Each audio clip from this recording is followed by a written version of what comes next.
दिन भर मैं इस मुख्तसिर मकान में ही घूमता रहता, कभी अहमद के साथ गपशप करता और कभी यूं ही सहन में चकराता रहता। वहां से बाहर जाने की ज़रूरत मुझे कभी महसूस नहीं हुई थी। इस दिन मैं अहमद के साथ बैठा रात का खाना खा रहा था जब कमांडर अब्दुल हक की कॉल मौसूल हुई। सलामो दुआ के बाद अब्दुल हक कहने लगा, एक खुशखबरी है आपके लिए। मैंने जोश भरे लहजे में कहा, क्या पलवशा का पता चल गया है? इंशाअल्लाह वो भी लग जाएगा, लेकिन फ़िलहाल एक अहम अमेरिकन हाथ लगा है। अब हम आपकी बेगुनाही के सबूतों का सौदा कर सकते हैं। मैंने दिलचस्पी से पूछा, भला वो कैसे? कल एक काफिले पर घात लगाई है, इसी में ये हाथ लगा है, मगर यूं एकदम अचानक। यहाँ आ जाओ ना, फिर गपशप करते हैं। ठीक है कहते हुए मैंने राब्ता मुनक़ता कर दिया। अहमद भी हमारी गुफ्तगू की तरफ मुतवज्जा था। पूछने लगा, क्या पलवशा मिल गई है? नहीं, कोई अमेरिकन हाथ लगा है और अब मुझे वहीं जाना होगा। इसने पूछा इस वक्त? हाँ, मैंने इस बात में सर हिला दिया। अहमद ने हैदर को कॉल करके गाड़ी मंगवा ली। मैं अहमद से अलविदाई मुलाकात करके वहां से निकल आया। हैदर और इसके साथ 2 अफराद मेरे साथ जाने के लिए तैयार थे। घंटे डेढ़ के बाद हम बगैर किसी रुकावट के मखसूस ठिकाने पर पहुंच गए थे। कमांडर बिस्मिल्लाह जान और अब्दुल हक बड़े तपाक से मुझे मिले। इनसे जो तफसील मालूम हुई, इसके मुताबिक गुज़श्ता कल उन्हें अमेरिकन काफिले की आमद के बारे मालूम हुआ और वो इमरजेंसी में कार्रवाई कर गुजरे। अमेरिकन ने गाड़ियां भगाना शुरू कर दी। अफरा तफरी में एक गाड़ी सड़क से लुढ़क कर उल्टी हो गई। बाकी गाड़ियों वाले इसके लिए रुके नहीं थे। अमेरिकियों की बदकिस्मती के काफिले की हिफाजत के साथ हेलीकॉप्टर भी मौजूद नहीं था। बस जब तक उन्हें कुछ समझ आता, मुजाहिदीन ने उल्टी हुई गाड़ी से 4 आदमियों को निकाल लिया था। इनमें 2 मुहाफिज, एक ड्राइवर और एक ऑफिसर था। मालूम यह हुआ कि काबिल से अमेरिकन के गजनी कैंप के लिए एक कमांडिंग ऑफिसर आ रहा था, जो कैंप तक पहुंचने से पहले मुजाहिदीन के हत्थे चढ़ गया था। ये दोपहर का वाकया था और अब तो रात आधी से ज्यादा गुजर चुकी थी।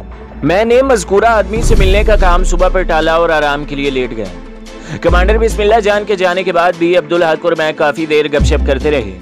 मैं पलवशा और सरदार के गायब हो जाने के बारे तशवीश का इजहार करता रहा। इसने अपने तौर पर तो मुझे तसल्ली देने की कोशिश की, मगर मैं बच्चा नहीं था जो इन तसल्लियों से बहल जाता। मेरी छठी हिस्स बार बार किसी बड़ी मुसीबत का ऐलान करने लगती है। कोई दलील और तसल्ली इस ज़मन में फ़ायदा नहीं दे रही थी। अब्दुल हक से मैंने जेनिफर की बात और इसकी मदद करने का जिक्र भी किया था। आपके लिए तो काफ़ी मददगार साबित हुई है, अब्दुल हक ने दबे लफ्ज़ों में इसकी तारीफ़ की थी। सुबह नाश्ते के बाद मैं कमांडर अब्दुल हक के साथ कैदी को देखने चल पड़ा। अपने चेहरों पर हमने मफरल लपेट लिए थे, क्योंकि इस ऑफिसर को हमने सौदे में इस्तेमाल करके वापस भेजना था और ऐसे किसी आदमी के सामने असल शक्ल में जाना मुनासिब नहीं था। वहाँ एक बहुत बड़ी हैरत मेरी मुंतजिर थी। कैदी को देखते ही मैं उछल पड़ा था। वो मेजर जेम्स मैथोनी था। वो मेरा उस्ताद था। एक काबिल और ज़हीन शख्स को यूं कुर्सी पर बंधा देखकर मुझे दुख हुआ। इससे मैंने काफ़ी कुछ सीखा था। हमें अंदर दाखिल होता देखकर वो हमारी तरफ मुतवज्जा हो गया था। इसे पहचानते ही मैं तीर की तरह इसकी तरफ बढ़ा और अगले ही लम्हे मैं इसकी बंदिशें खोल रहा था। कमांडर अब्दुल हक को मेरा जोश देखकर हैरानी हुई थी, लेकिन इसने मुझे टोकने की ज़रूरत महसूस नहीं की थी। इतना तो वो भी जानते थे कि मैं वो काम किसी ख़ास मकसद ही से कर रहा था। खुद मेजर जेम्स मैथोनी भी हैरत ज़दा रह गया। इसकी बंदिशें खोल कर मैं इसके सामने आया और अपने चेहरे से मफरल उतार दिया। जीशान इसकी हैरत दुगनी हो गई थी। जी सर, मेरे होंठों पर फीकी मुस्कुराहट नमूदार हुई। बेसाख्ता उठते हुए वो मुझसे लिपट गया। इससे मुआनका करके मैं कमांडर अब्दुल हक को मुखातिब हुआ। ये मेरा उस्ताद है, इसे किसी बेहतर कमरे में मुंतकिल करना पड़ेगा। अपने कमरे में ले चलते हैं। कमांडर अब्दुल हक ने फौरन मशवरा दिया और मैं अपने उस्ताद का हाथ पकड़कर अपने कमरे की तरफ चल पड़ा। थोड़ी देर बाद हम आमने सामने बैठे थे। अब्दुल हक चाय वगैरह का बंदोबस्त करने निकल गया था। आप भी दहशतगर्दों के साथ मिल गए हो? जेम्स मैथोनी ने छूटते ही पूछा था। मेरा ख्याल है दहशतगर्द कौन है, इस बारे बहस रहने देते हैं सर। वो खफीफ होता हुआ बोला, माजरत ख्वाह हूँ। ऐसा कहकर मुझे शर्मिंदा कर रहे हैं। आप मेरे उस्ताद हैं। वो हंसा, अब तो आपकी कैद में हूँ। आप कैद नहीं हैं, जब चाहे आपको छोड़ दिया जाएगा। इतनी मेहरबानी किस लिए? ये मेहरबानी नहीं है, आप तो पाकिस्तान आर्मी में थे और जहाँ तक मेरी मालूमात है पाकिस्तान आर्मी अफगानिस्तान में किसी किस्म की कार्रवाई में मुलव्वस नहीं है। ठीक कहा सर, मैं यहाँ अपने किसी काम से आया हूँ। अपना काम मतलब वही जिहाद वगैरह का शौक। इसके लहजे में हल्का सा तंज शामिल था। जिहाद का शौक तो है सर, मगर पाकिस्तान आर्मी का कोई सिपाही सिर्फ इसी जिहाद में शामिल हो सकता है जिसकी इजाज़त आर्मी की तरफ से मिली हो। پھر اس نے حیرانی ظاہر کی۔ اب طنز کی باری میری تھی، اس کے پیچھے بھی آپ لوگوں کی مہربانی شامل ہے۔ بھلا وہ کیسے؟ اس نے کچھ جاننے کی کوشش کی۔ جواباً میں نے اس کے سامنے البرٹ بروک اور کرنل کولن فیلڈ کی ساری کارروائیاں دہرا دی جو کہ انہوں نے مجھے بلیک میل کرنے کی خاطر کی تھی۔ میری بات کے اختتام پر وہ پوچھنے لگا، اور ان کے قتل میں یہی وجہ کار فرما تھی؟ نہیں، میں نے نفی میں سر ہلا دیا۔ یہاں پر میں اکیلا آیا تھا اور مجھے کچھ مددگاروں کی ضرورت تھی۔ یقیناً دنیا میں لے دے کے اصول پر کام چلتا ہے، بس مجھے مجاہدین کی مدد کرنا پڑی۔ یقیناً اتنی دور سے آپ ہی انہیں نشانہ بنا سکتے تھے جب مجھ تک کرنل کولن فیلڈ اور دوسرے آفیسرز کے قتل کی بات پہنچی۔ میرا پہلا خیال تمہاری طرف گیا، لیکن پھر یہ خیال آیا کہ پاکستان آرمی کا کوئی سپاہی افغانستان میں کیسے آ سکتا ہے؟ میں نے حیران ہوتے ہوئے پوچھا، کیوں البرٹ بروک اور کرنل کولن فیلڈ کی کارروائی سے آپ بے خبر تھے؟ مجھے کرنل کولن فیلڈ کے قتل کے بعد ہی امریکہ سے بلایا گیا تھا، اور مجھے نہیں معلوم کہ انہوں نے کیوں اتنا غلط کام کیا۔ کسی کو مجبور نہیں کرنا چاہیے۔ میرے دماغ میں تو یہی خیال تھا کہ شاید آپ ہی نے البرٹ بروک کو میرے بارے میں مطلع کیا ہو۔ نہیں، اس نے نفی میں سر ہلایا۔ اسے کرنل اسکاٹ ڈیوڈ یا کرنل جولی روز ویلٹ سے پتہ چلا ہوگا۔ تو آپ اب کرنل ہیں؟ اس نے تصحیح کی، لیفٹیننٹ کرنل۔ جانتے ہیں سر، آپ کو پکڑنے کی وجہ میری بے گناہی کے ثبوتوں کا حصول ہے۔ وہ ہنسا تو گویا اب میرا سودا کیا جائے گا۔ سودا کیا جانا تھا، لیکن اب تو بغیر کسی معاہدے کے آپ کو رہا کروں گا۔ کیا باقی آپ کی بات مان لیں گے؟ ماننا پڑے گی۔ جب ان کا مقصد میری بے گناہی کے ثبوتوں کا حصول تھا تو پھر آپ کے بارے فیصلہ کرنا میرا حق ہے۔ اس نے ممنونیت سے کہا، شکریہ ذیشان۔ اسی وقت کمانڈر عبدالحق چائے کے ساتھ کچھ کھانے کے لوازمات لے آیا تھا۔ جیمز نے کہا، ویسے میں ناشتہ کر چکا تھا۔ میں نے کہا، ہم بھی۔ کمانڈر عبدالحق چائے کے برتن چھوڑ کر باہر نکل گیا تھا۔ یقیناً وہ ہمیں تنہائی میں گپ شپ کا موقع دینا چاہتا تھا۔ یوں بھی وہ انگریزی نہیں جانتا تھا کہ ہماری بات چیت اس کے پلے پڑ جاتی۔ جیمز کو اپنے بستر پر لٹا کر میں عبدالحق کے بستر پر لیٹ گیا اور دائیں بائیں کی باتیں کرنے لگے۔ تھوڑی دیر بعد ہی اس کی آنکھ نیند سے بوجھل ہونے لگی۔ اسے سونے کے لیے چھوڑ کر میں باہر نکلا ہے۔ اسے میں نے بتا دیا تھا کہ رات کو اسے واپس چھوڑ کر آؤں گا۔ کمانڈر بسم اللہ جان کو کمانڈر عبدالحق ساری بات بتا چکا تھا۔ اس نے کسی قسم کے استفسار کی ضرورت محسوس نہیں کی تھی۔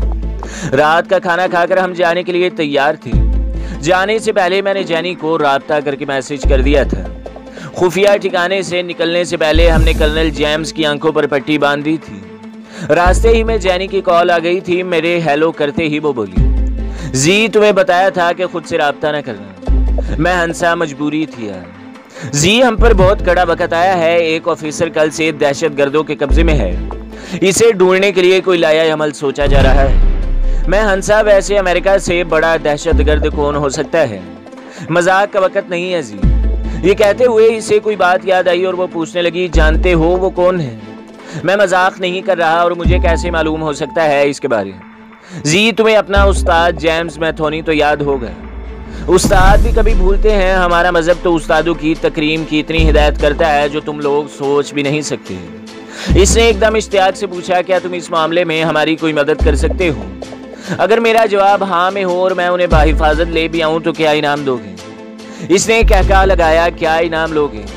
میں تو کب کی سراپا انعام بنی پھر رہی ہوں، تم خود ہی انکار پر مائل ہو۔ بکواس کرنے کا کوئی موقع ہاتھ سے جانے نہ دینا۔ وہ سنجیدہ ہوتے ہوئے بولی، اچھا سچ بتاؤ، کچھ کر سکتے ہو؟ جس ہوٹل کے سامنے آخری ملاقات ہوئی تھی وہاں کتنی دیر میں پہنچ سکتی ہو؟ وہ صاف گوئی سے بولی، موجودہ حالات میں تو بالکل نہیں آ سکتی۔ اگر میں کہوں میں جیمز صاحب کو گھنٹے تک وہی لا رہا ہوں پھر؟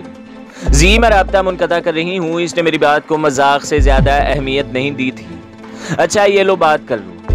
میں نے ساتھ بیٹھے جیمز کو موبائل پکڑا دیا۔ سر جینی سے بات کریں۔ جیمز نے مسکراتے ہوئے کہا، ہیلو گڈ گرل۔ سر اس نے اتنے زور سے کہا تھا کہ میرے کانوں تک اس کی آواز پہنچی تھی۔ میری آنکھوں پر پٹی بندھی ہوئی تھی اور میں اس وقت مسٹر ذیشان کے ساتھ ہوں۔ وہ مجھے کہیں چھوڑنے جا رہا ہے۔ جانے اس نے جواب میں کیا کہا تھا کہ جیمز نے موبائل میری جانب بڑھا دیا۔ موبائل کان سے لگاتے ہوئے میں نے پوچھا، یقین آیا؟ وہ وارفتگی سے بولی، زی مجھے تم سے بہت محبت ہے۔ میں بس آدھے گھنٹے میں وہاں پہنچ رہی ہوں۔ کوشش کرنا کہ اکیلی آنا۔ ٹھیک ہے کہہ کر اس نے رابطہ منقطع کر دیا۔ غزنی شہر کے مضافات میں پہنچتے ہی میں نے کرنل جیمز کی آنکھوں پر سے پٹی کھول دی تھی۔ میں اپنے ساتھ بس ڈرائیور ہی کو لایا تھا۔ ہوٹل کے سامنے ہی ہمیں جینیفر بڑی بے صبری سے منتظر ملی۔ गाड़ी के रुकते ही वो आगे बढ़ी और मेरे उतरते ही मुझसे लिपट गई। जी बहुत बहुत शुक्रिया। मैंने इसे खुद से अलहदा करते हुए कहा, ये न्यूयॉर्क नहीं है मोहतरमा। वो बुरा मनाए बगैर कर्नल जेम्स मैथोनी की तरफ बढ़ गई। कैसी हो ऑफिसर, जेम्स ने इससे पुरतबाक मुसाफा करते हुए पूछा। वो मुस्कुराई, उम्दा सर। अच्छा मैं चलूंगा, मैं इनकी गुफ्तगू में मखल हुआ है। ठीक है, जेम्स ने मुझसे अलविदाई मुसाफा किया। जैनी दोबारा जबरदस्ती गले मिली और वो दोनों अपनी कार में बैठ गए। मैंने ड्राइवर को चलने का इशारा किया। थोड़ी दूर आते ही वो मुझे मुखातिब हुआ। रात यही शहीद खान के घर गुजार लेते हैं, सुबह निकल चलेंगे। शहीद खान का घर वही खुफिया ठिकाना था जहां अहमद भी ठहरा हुआ था। ठीक है वहीं चलो। मैंने इस बात में सर हिलाकर कमांडर बिस्मिल्लाह जान को कॉल करके वहां रुकने का बताने लगा। सुबह भी अहमद के इसरार पर हमने वापस लौटने का प्रोग्राम अगले दिन के लिए मौखर कर दिया था। रात गई मुझे जैनी की कॉल मिली। मेरे हेलो के जवाब में वो खुशी से चहकते हुए बोली, जी तुम्हारी बेगुनाही के सारे सबूत मैंने हासिल कर लिए हैं। क्या मेरा दिल खुशगवार अंदाज में धड़कने लगा था। सच कह रही हूँ, जैनी खिलखिलाई। क्या यकीन नहीं आ रहा? हाँ, मैंने साफ गोई से इकरार किया। जी हकीकत तो ये है कि मैं इतनी जल्दी इन सबूतों तक रसाई नहीं पा सकती थी। ये कर्नल जेम्स मैथोनी की मेहरबानी है कि कल जाते ही उन्होंने कर्नल कोलन फील्ड की जगह कैंप की क़यादत संभाली और सबसे पहला काम यही किया कि तुम्हारी बेगुनाही के सबूत मेरे हवाले कर दिए। जैनी अगर ये सच है तो मैं बगैर किसी ताखीर के उन्हें हासिल करना चाहूँगा। वो एतमाद से बोली, कहाँ पहुँचाऊँ? वही पुराना होटल बेहतर रहेगा। नहीं, इस मर्तबा किसी अच्छे होटल में मिलेंगे, इकट्ठे बैठकर खाना खाएंगे, थोड़ी देर गपशप करेंगे। इसके बाद तुम यूं भी हमेशा के लिए बिछड़ जाओगे। आखिरी अल्फाज कहते हुए इसकी आवाज़ बुर्रा गई थी। ठीक है, मैंने फौरन हामी भर ली। इसने एक मशहूर और अच्छे होटल का नाम लेते हुए कहा, कल दोपहर मैं कमरा नंबर 15 में तुम्हारी मुंतजिर रहूंगी। मैंने दोबारा ठीक है कहकर राब्ता मुनक़ता कर दिया। अगले दिन दोपहर को मैं इसके सामने बैठा था। हरदर्मी का इजहार करके इसने लैपटॉप खोला और वो तमाम वीडियोस दिखाने लगी जिसके शुरू और आखिर में इनकी अपनी बातें और मंसूबे थे जो वो मुझे काबू में करने के लिए बना रहे थे। 2-3 वीडियो देखकर मैंने कहा, ठीक है जैनी, ये लैपटॉप मैं ले जाऊंगा। इस यूएसबी में तमाम डाटा डाल दिया है। इसने एक यूएसबी मेरी जानिब बढ़ाई। यूएसबी पकड़ते हुए मैंने कहा, लैपटॉप भी ले जाऊंगा। वो हंसी, बेशक मुझे भी ले जाओ। मैंने तंजिया लहजे में कहा, वैसे शर्म की बात है कि तुम्हारे सामने वो मेरे खिलाफ मंसूबे तैयार करते रहे और तुम ना सिर्फ आराम से वो सब कुछ सुनती रही बल्कि अपने कीमती मशवरों से भी उन्हें नवाजती रही और मुझे इशारा तक न दिया। वो हंसी, सही कहा, और मैं अपने फेल पर बिल्कुल शर्मिंदा भी नहीं हूँ। गोया मुझसे पहले तुम्हारी जिम्मेदारियां हैं। नहीं, तुमसे पहले और तुम के बाद भी तुम हो। झूठ बोलने की भी कोई हद होती है। मैं सचमुच खफा था। जी ऐसा मैंने मुल्को कौम के लिए नहीं, अपने लिए किया था। मेरा ख्याल था कि शायद इस तरह तुम अमेरिका जाने के लिए तैयार हो जाओ और सच कहूँ तो तुम्हें ब्लैकमेल करने के मंसूबे में मैं पेश थी। इसने साफ गोई से एतराफ़ किया। तो वजीरिस्तान में आखिरी मुलाकात के मौके पर जब मैंने किसी भी सूरत अमेरिका के लिए काम करने से इनकार कर दिया था, तब भी तुमने ये मवाद मेरे हवाले क्यों नहीं किया? इस वक्त तमाम मवाद अल्बर्ट ब्रॉक के पास था। मुझसे गलती ये हुई कि इसे मैंने अपने और तुम्हारे बारे सब कुछ सच बता दिया था और इसके बाद तुम्हारे मामले वो मुझ पर एतबार नहीं करता था। अच्छा जाने दो इस बहस को, अब इरादा क्या है? इसने इंकशाफ किया, महीना 1.5 तक वापस जा रही हूँ और जाते साथ शादी का इरादा है। मैंने मज़ाहिया अंदाज में कहा, मुझे क्यों सुना रही हो? सुना नहीं रही, आखिरी मौका दे रही हूँ। अब भी वक्त है, मुझे रोक सकते हो। क्या फ़ायदा, मुझसे शादी करने के 1 माह के अंदर तुम अपने फैसले पर पछताना शुरू कर दोगी। हम मशरिकी लोग अपनी बीवी को इतनी आज़ादी नहीं दे सकते जो तुम्हारे यहाँ मुयसर है। वो पुरजोश लहजे में बोली, मैं पाबंदी बर्दाश्त कर लूँगी, बल्कि ऐसा है कुछ अरसा मेरे साथ रहकर देख लो। अगर तुम्हारे मायार पर पूरी न उतरी तो बेशक शादी न करना। बगैर शादी के लड़की लड़का का इकट्ठा रहना भी तुम्हारी सकाफत में है, हमारे यहाँ ऐसा कुछ नहीं होता। वो तंजिया अंदाज में बोली, तुम और पलावशाह भी तो शादी से पहले इकट्ठे रहते थे। तुम्हारा क्या ख्याल है? मैं कुछ जानती नहीं। मैं जल्दी से बोला, तुम्हारे पास निहायत गलत मालूमात हैं। पलवशा और मेरे इकट्ठे रहने का मकसद कबील खान का खात्मा था। वो वसूख से बोली, मुमकिन है एक वजह ये भी हो, लेकिन भूल गए कैसे पलवशा के एक पुकारने पर भागे चले आए थे। मानो या न मानो तुम्हारे दिल में पहले से इसके बारे में ऐसे ख्यालात मौजूद थे। मैं इसे झिड़कते हुए बोला, जब बात का पता न हो तो खामखा बकवास नहीं की जाती। वो मौजू तब्दील करते हुए बोली, अच्छा दफा करो, ये बताओ मिलने आओगे कि नहीं? कॉल पर बात कर लूँगा और मेरा ख्याल है इतना काफ़ी है। यूं भी वहां आकर तुम्हारे शोहर से मार खाने से बेहतर है मैं आऊं ही ना। बड़े आए मजलूम, इसने मेरा मुंह चिढ़ाया और मैं कहकहा लगाकर हंस पड़ा। वैसे कोई दुल्हा ढूंढा भी है या वापसी पर ही कुछ सोचोगी? कई मर्द इंडिया दे चुके हैं, बस अभी जाकर किसी एक का इंतखाब करना है। मैंने कहा तुम्हारे लिए यही बेहतर है, क्योंकि हमारी शादी में पलवशा के अलावा भी कई रुकावटें हैं। बिल्कुल, और सबसे बड़ी रुकावट है तुम्हारी नापसंदीदगी, इसने मुंह बनाया। मैंने चिल्लाकर कहा, लड़कियां चाहे कितने बड़े ओहदे पर क्यों ना हो, सोचना उन्होंने दिल ही से होता है। हमारी शादी में जो कबाहतें हैं इनके बारे में तुम्हें तफसील से आगाह कर चुका हूँ। इसके बावजूद तुम यही समझती हो तो भाड़ में जाओ। पलावशा में ऐसी कौन सी बात है जो मुझ में नहीं है? वो मेरी नागवारी खातिर में नहीं लाई थी। मुझ में ऐसी कौन सी बात है जो तुम्हें अपने मुल्क के पुरकशिश, खूबसूरत और अपने हम मजहब जवान नजर नहीं आते? ये तुम अच्छी तरह जानते हो और तुम्हारे इस सवाल से मुझे इल्म भी हो गया है कि तुम बावर कराना चाहते हो। क्या यही कि वो मुझसे ज्यादा खूबसूरत है और तुम्हें ज्यादा प्यारी है? यानी तुम खामखा बात को बिगाड़ रही हो। पलवशा के होते हुए भी मजहब मुझे दूसरी शादी की इजाजत देता है, लेकिन यकीन करो तुम बचपन से जिस माहौल में पली बड़ी हो, इसे छोड़ना तुम्हारे लिए मुमकिन नहीं होगा। ये मोहब्बत का भूत उतरने में महीने से ज्यादा नहीं लगेगा। वो मुस्कुराई, अच्छा यार छोड़ो, खामखा सफाइयाँ देने की जरूरत नहीं है। सफाइयाँ नहीं दे रहा, हकीकत बयान कर रहा हूँ। क्या मैं वाकई तुम्हें प्यारी लगती हूँ? हाँ, मैंने इस बात में सर हिलाया और इस बात पर तुम्हें भी यकीन है, इसने कहा। और पलावशा? वो भी सच कहूँ तो पलावशा मुझे बहुत प्यारी लगी है, इसने इंकशाफ किया। वो बहुत मजलूम है और इससे भी ज्यादा हिम्मत वाली है। इसने इश्तियाक से पूछा, वैसे मेरे बारे क्या कह रही थी? मैंने कहका लगाया, कुछ ऐसा नहीं जो कहा जाए, जो बताया जाए। वो मुंह बनाते हुए बोली, जानती हूँ इस खूनखार बिल्ली को, न जाने क्यों मुझे इसके लहजे की गहराई में शफकत झलकती नजर आई। अच्छा, मुझे कुछ रकम की जरूरत है, थोड़ी खरीदारी करना है। इस वक्त तो 2-3 हज़ार डॉलर ही मौजूद हैं जेब में, अगर ज्यादा चाहिए तो मंगवा लेती हूँ। मैंने बेतकल्फी से कहा, 2000 काफी है। वो ममनूनियत से बोली, तुम्हारा रकम मांगना मुझे अच्छा लगा। हम काफी देर गपशप करते रहे, फिर इससे इजाजत लेकर मैं वहां से निकल आया। अलविदा होते वक्त वो काफी उदास हो गई थी, लेकिन बिछड़ना तो आखिर था। अपनी आदत पर अमल करते हुए इसने मुझे खुदा हाफिज कहा और मैं वहां से बाहर निकल आया। अपनी बेगुनाही के सबूत मैंने हासिल कर लिए थे। वापसी का इरादा करने के साथ मेरे दिल में कुछ खरीदारी का ख्याल आया, क्योंकि मैं गुलगारे, रनड़ा और समर खान वगैरह के लिए कुछ ताइफ लेना चाहता था। घंटा डेढ़ खरीदारी में लगाकर मैं वापस शहीद खान के मकान पर पहुंच गया। वहां अहमद, इसकी बीवी और मीज़ान से आखिरी मुलाकात करके मैं ड्राइवर के साथ वापस चल पड़ा। अब्दुल हक और बिस्मिल्लाह जान को मैं कामयाबी की खबर सुना चुका था। उन्होंने काल ही पर मुझे बहुत बहुत मुबारकबाद दी थी, गोया आप वापस जाओगे। रात को लेटते वक्त अब्दुल हक मुझे मुखातिब हुआ। हाँ, मैंने इस बात में सर हिलाया। और पलवशा बेटी के बारे में क्या सोचा है? एकदम मुझे ख्याल आया कि सबूत मिलने की खुशी में मैंने अपनी जाने हयात को भुला दिया था, जो मेरे लिए जाने कहाँ ख्वार होती फिर रही थी। मैंने साफ गोई से एतराफ़ किया, मेरे जहन ही में यह अहम काम निकल गया था। चलो अब बताओ क्या प्रोग्राम है? मैं फौरन बोला, पलवशे को ढूंढ कर वापस जाऊंगा। एक सौदा करोगे? कैसा सौदा? मैंने हैरानी से पूछा। पलवशा बेटी को ढूंढने का काम मैं अपने जिम्मे लेता हूँ। मेरा मतलब ये काम मैं चंद मुजाहिदीन के जिम्मे लगाता हूँ।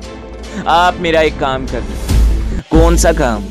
निक स्टीवर्ट नामी निशानाबाज हमारा काफी नुकसान कर चुका है। मेरा ख्याल है पहले भी काफी देर हो गई है। पलवशा जब तक मिल नहीं जाती मुझे यकसुई हासिल नहीं होगी। ऐसा करते हैं, आप मेरे साथ गुरदेश चले। मैं वजीरिस्तान में राब्ता करके किसी कमांडर के जिम्मे पलवशा की तलाश का काम लगाता हूँ। आपके मुताबिक आखिरी बार वो कमांडर नसरुल्लाह खोजल खेल से मिले थे। इसके बाद कहाँ गए ये किसी को पता नहीं है। अब मेरे ख्याल में इनकी तलाश का काम वहीं शुरू करना पड़ेगा और इस ज़मन में काफ़ी आदमी इस्तेमाल होंगे, तो बेहतर यही है आप मेरी बात मान लें। मैंने मायने खेज लहजे में पूछा, गोया मेरे इनकार करने पर आप पलवशा की तलाश में मेरी मदद नहीं करेंगे? वो फौरन बोला, ऐसा मैंने कब कहा है? आप पलवशा की तलाश का काम पहले भी तो शुरू करा सकते थे। मैं शाकी हुआ। हाँ, आपकी तरह मुझे भी उम्मीद थी कि वो जल्दी या बदेर मिल जाएगी, मगर ये नहीं सोचा था कि आपका काम ख़त्म होने के बाद भी इसकी कोई गुनसुन नहीं मिलेगी। और सबसे बढ़कर आपने भी तो कोई ऐसी बात नहीं की थी। इसकी बात सही थी, पलवशा के ज़मन में मुझसे थोड़ी सी बेपरवाही हो गई थी। मुझे किसी न किसी को इसकी तलाश में शुरू दिन से लगा देना चाहिए था। इसके साथ ही मेरे दिमाग में ख्याल आया, किसको लगाता? मुजाहिदीन मेरे ज़र खरीद या मुलाजिम तो नहीं थे कि जिहाद छोड़कर मेरी बीवी को तलाश करते फिरते। پاکستان آرمی سے میں یوں بھی بھاگتا پھر رہا تھا، جو دوست کسی قابل تھا وہ پہلے سے میرے کام کے سلسلے میں مصروف تھا، اس کے علاوہ میں کیا کر سکتا تھا؟ تو دوستو، اگلی قسط دیکھنے کے لیے ہمارے چینل کو سبسکرائب کریں، ویڈیو کو لائک کریں اور بیل کے آئیکن کو بھی دبا دیں تاکہ ہر جو آنے والی ویڈیو ہے وہ آپ کو سب سے پہلے ملتی رہے۔